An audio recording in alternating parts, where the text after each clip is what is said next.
Daf Yomi, Tractate Bava Metzia, page 55b, with the words L'rabos pachos mishave pruta, lihi shavon. This serves to include misuse of consecrated property less than the value of one pruta in the halacha of restitution to the temple treasury. Gemara infers to the temple treasury, yes, one must return that which he took, but to an ordinary person, no. One need not pay restitution for theft of less than one pruta. Rather, if Rav Katina's ruling was stated, this is how it was stated. Rav Katina says, if the court attends to a monetary claim of the value of one pruta, the judges conclude adjudicating an issue of ruling even if the item in question depreciated to less than the value of one pruta. For the beginning of the legal proceedings, we require a claim worth one pruta, whereas for the verdict, we do not require a claim worth one pruta. Mishnah, new Mishnah, with the words Chamisha Chumshin Hein. In this Mishnah, as in the previous one, the Tana enumerates several halachot that share a common element.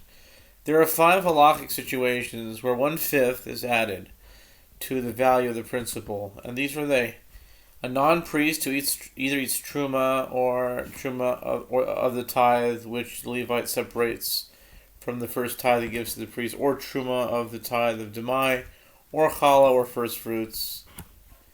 In each of these cases, he adds 1/5 when paying restitution to the priest who owned the produce, and one who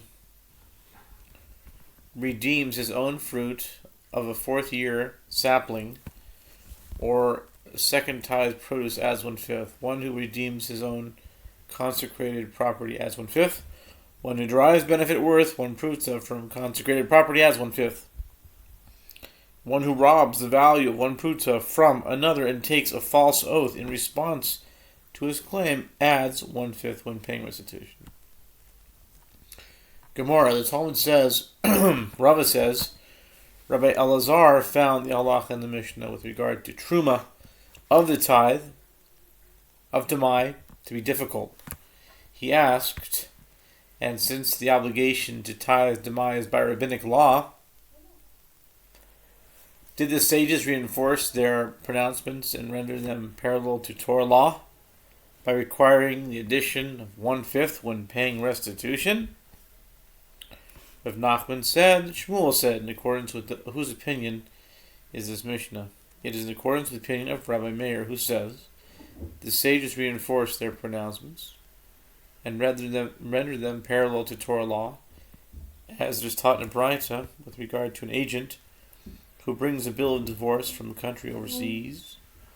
If he gave it to the woman, but did not say to her, it was written in my presence and it was signed in my presence, as in the requirement by rabbinic ordinance, one who marries that woman must divorce her, and any offspring born of that marriage is a mamzer. This is the statement of Rabbi Meir. And the rabbis say, although he is in violation of the ordinance, the offspring is not a mamzer. How then should the agent proceed? He should take the bill of divorce from her and give it to her again, this time in the presence of 2 witnesses, and say to her, it was written in my presence, and it was signed in my presence. The Gemara asks, and according to Rabbi Meir, although the bill of divorce was otherwise valid merely due to the fact that he did not say to her, it was written in my presence and it was signed in my presence, must he divorce her, and the offspring is a mamzer? The Gemara answers yes, as Rabbi Meir confirms to his standard line of reasoning, as Rabbi Hamnuna says, in the name of Ula, that Rabbi Meir would say, in the case of anyone who gives a bill of divorce that deviates from the formula coined by the sages with regard to bill of divorce, one who then marries the divorced woman on the basis of that bill of divorce must divorce her, and the offspring is a mamzer.